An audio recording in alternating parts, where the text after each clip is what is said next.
Creo que un día el agua será un carburante, que el hidrógeno y el oxígeno que la constituyen, utilizados solos o conjuntamente, proporcionarán una fuente inagotable de energía y de luz, con una intensidad que el carbón no puede, que dado que las reservas de carbón se agotarán, nos calentaremos gracias al agua. El agua será el carbón del futuro. Con estas palabras tan premonitorias de Julio Verne recogidas en su novela La isla misteriosa, en 1874, queremos daros la bienvenida al podcast del hidrógeno, un espacio en el que mi compañero Javier y yo conversaremos sobre este sector, comentando su actualidad, pero también parándonos en su tecnología, sus aportaciones, sus desafíos, y donde además contaremos con invitados especializados en la materia, haciéndolo todo de la forma más dinámica y divulgativa posible. Yo soy Brais Armiño. Y yo soy Javier Pollos. Bienvenidos al podcast del hidrógeno, el podcast del hidrógeno en español para España y Latinoamérica. ¡Empezamos!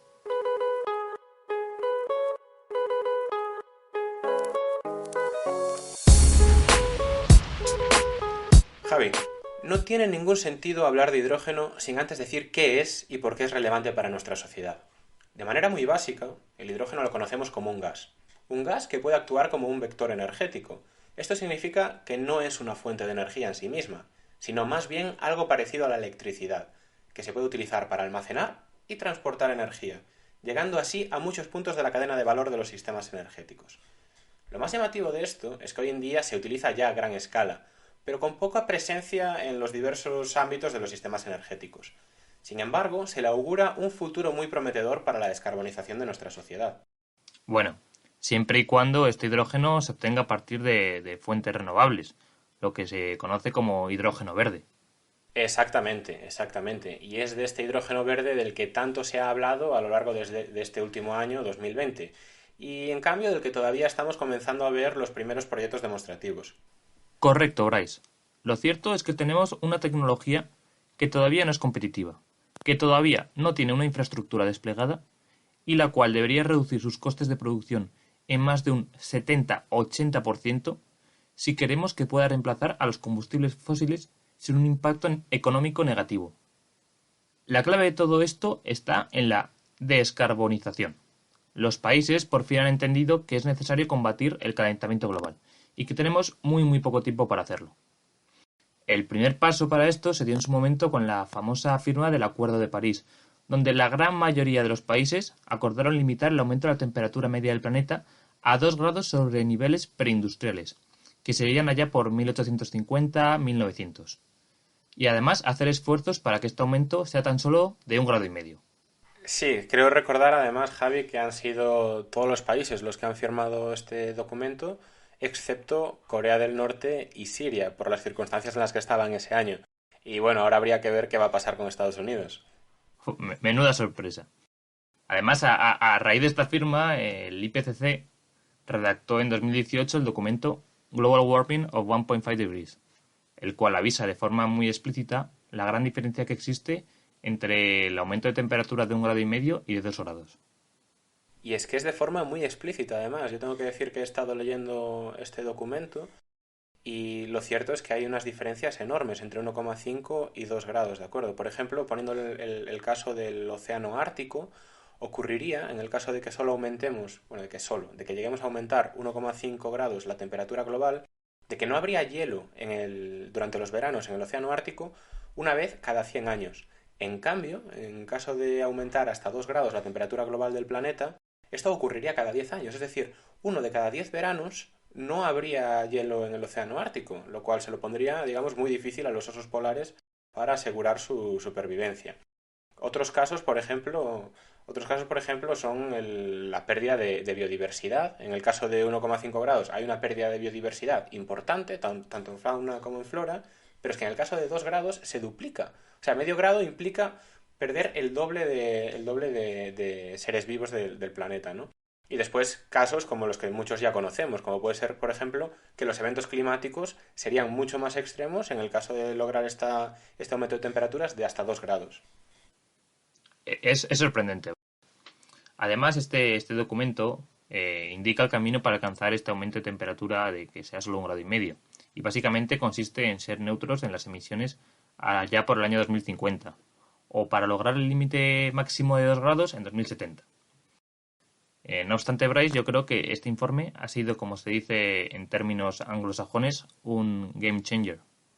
Sí, yo también lo creo. O sea que, por ejemplo, pensemos que desde 2018 el mundo de las energías renovables ha sufrido en general un cambio radical. Y ya no solo por parte de las empresas como Iberdrola, que han visto aquí un gran nicho y han visto potencial, sino también por parte de los gobiernos, que están apoyando muy fuerte el objetivo de reducir las emisiones de aquí a 2050. Y esto principalmente lo quieren hacer por medio de dos vías. Por una parte, incrementar la eficiencia energética, y aquí, como decía un profesor mío, el mejor combustible es la eficiencia, y por otra parte, llevar las energías renovables a todos los puntos de los sistemas energéticos. Y todo esto estará principalmente apoyado por la electrificación de tantas aplicaciones como sea posible, ya sea la movilidad, la calefacción, la maquinaria en industria, etcétera. Allá donde se pueda electrificar, será interesante hacerlo. Sin embargo, hay que decir que hay muchas aplicaciones donde la electricidad ni llega ni se le espera, y ya sea por complejidades técnicas o económicas, hay una gran variedad de sectores en los que esto ocurre. Y aquí, Javi, es que tenemos un problema, porque estos sectores, que se conocen como sectores difíciles de abatir, no son pocos, y juntos representan hasta un tercio de las emisiones globales de hoy en día. Esto básicamente significa que aunque cambiáramos todas las fuentes de producción de electricidad hacia fuentes renovables, todavía nos quedaríamos muy lejos de conseguir ese objetivo de ser neutros en emisiones del que hemos hablado. De hecho, creo recordar que según la Agencia Internacional de la Energía, la IEA, solo conseguiríamos descarbonizar un 30% de las emisiones globales. Exacto, sí, sí. Creo recordar que es el informe Energy Technology Perspectives que publicaron el año pasado y en el que dejan bien claro que hay que ir más allá. Y más allá, por ejemplo, son estos sectores que comentaba yo anteriormente.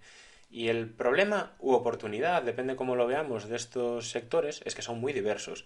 Por ejemplo, pensemos en el caso del transporte, y es que hacer funcionar camiones, aviones o incluso barcos con baterías es complejo, ya sea por ejemplo por problemas de peso, espacio o incluso el poco rango que ofrece esta alternativa, ¿no?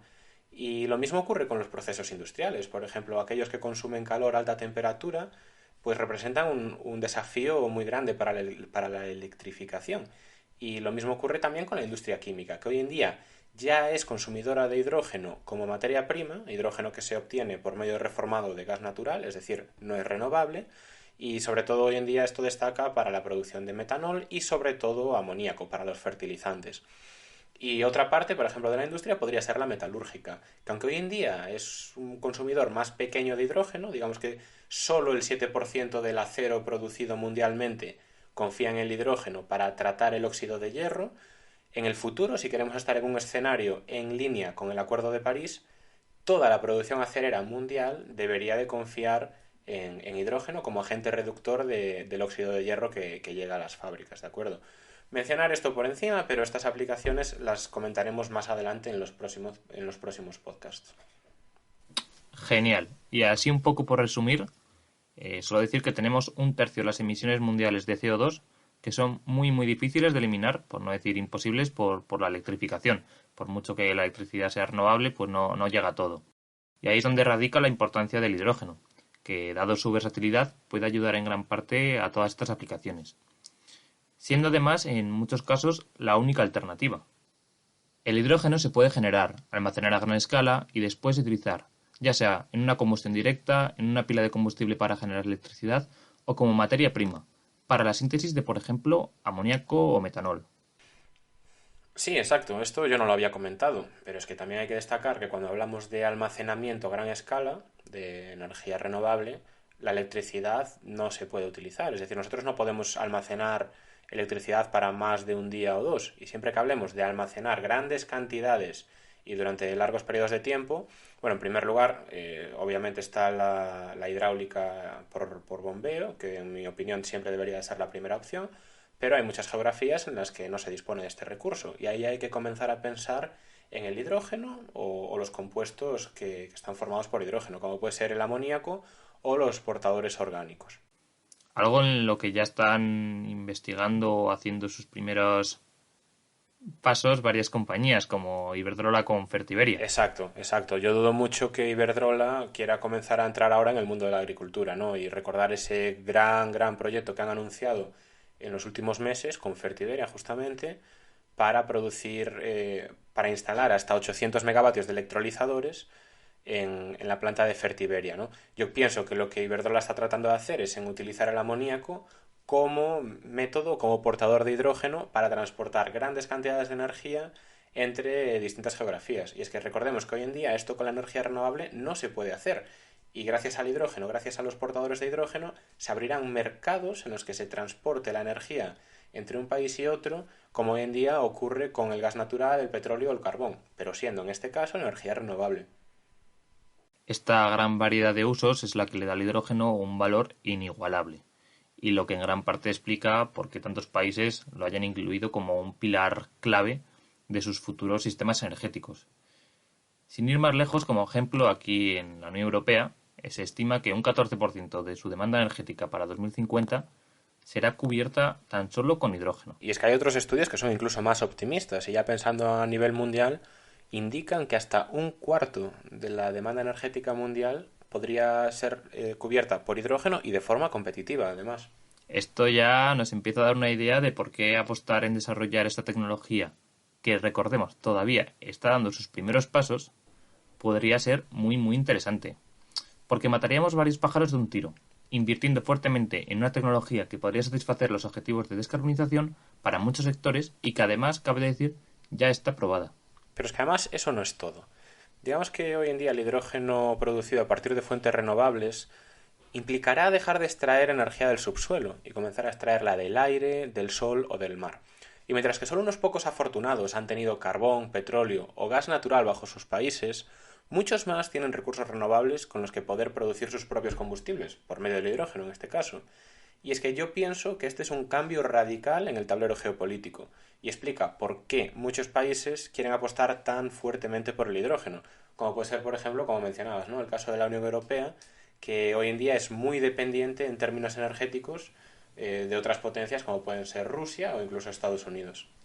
Aquí, Bryce, si me permites hacer un stop, que querría recordar lo que cada país busca para sus sistemas energéticos, que no es otra cosa que lo que se conoce como trilema energético, que básicamente es que un país persigue tres cosas: tener seguridad energética, lo que es lo mismo que tener seguridad en el suministro energético, que su energía sea sostenible y que su energía tenga un coste competitivo. Exacto, exacto. Esto es lo que tiene que tener siempre un país en mente cuando diseñe sus estrategias y sus políticas a largo plazo. Y yo diría que tal como se encuentran los vínculos entre los países hoy en día, pues quizás uno y medio de estos puntos se cumplen, se alcanzan para un país estándar, que sería tener una energía a coste asumible. Y es que pensémoslo, hoy en día tener un litro de gasolina nos cuesta poquito más que obtener un café, lo cual analizándolo detenidamente es un poco loco. Y luego también decir que la sostenibilidad, pues en mi caso yo diría que queda totalmente descartada. En el caso de la seguridad energética, pensemos que no deja de ser tener un suministro constante con un precio razonable, para así poder llevar a cabo de forma regular las actividades de un país. Los países logran esta seguridad energética por medio de acuerdos, concesiones, pagos, etcétera, o incluso enviando a Pedro Sánchez a negociar los contratos a Argelia. Viajando, imagino, Bryce, en el famoso Falcon. Exacto, exacto. Pero los viajes en el Falcon dejarán de ser un problema pronto porque funcionará con hidrógeno, estoy seguro. Ojalá, ojalá. Pero además mencionar el caso de Argelia, porque es especialmente particular, ¿no? Hace un mes o 2 meses se firmaban estos contratos y hace una semana hemos tenido una ola de frío terrible, ya no solo en España, sino también en Asia, y como en Asia el gas natural se pagaba hasta el triple de precio de lo que se pagaba aquí, pues Argelia ha decidido enviar gran parte de sus cantidades de producción de gas hacia ese país, ¿no? Teniendo aquí muchos más problemas, ya no tanto en la cantidad de gas importado, sino también en los costes. Y mencionar que estos acuerdos hoy en día pues se realizan con los países productores, que como comentábamos hace un momento, son pocos realmente, ¿no? Lo que crea una relación, por una parte, de dependencia y hasta yo diría que en ciertos casos de subordinación. Hablando de dependencia, Bryce, ¿tú recuerdas allá por 2009, cuando Rusia cortó el suministro de gas natural que alimentaba a Europa?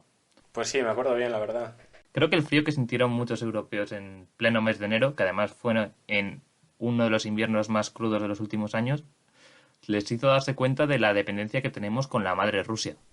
Sí, y yo creo que también acordarse de la madre de alguno. Además, esto no es todo. Hoy en día que la moralidad o la doble moral juega un papel muy importante en la toma de decisiones, no tiene mucho sentido que países modernos tengan que agachar la cabeza ante situaciones que no se defienden, como vulneraciones de derechos humanos. En cambio, muchos de los países a los que correspondería criticar son los mismos que nos dan gas natural o petróleo, y eso crea situaciones bastante incómodas, con países como los países del Golfo Pérsico, Rusia. Sí, volviendo al tema Rusia, además, ¿no? Por ejemplo, lo que ocurrió este último año con el envenenamiento del principal opositor a Vladimir Putin, Navalny.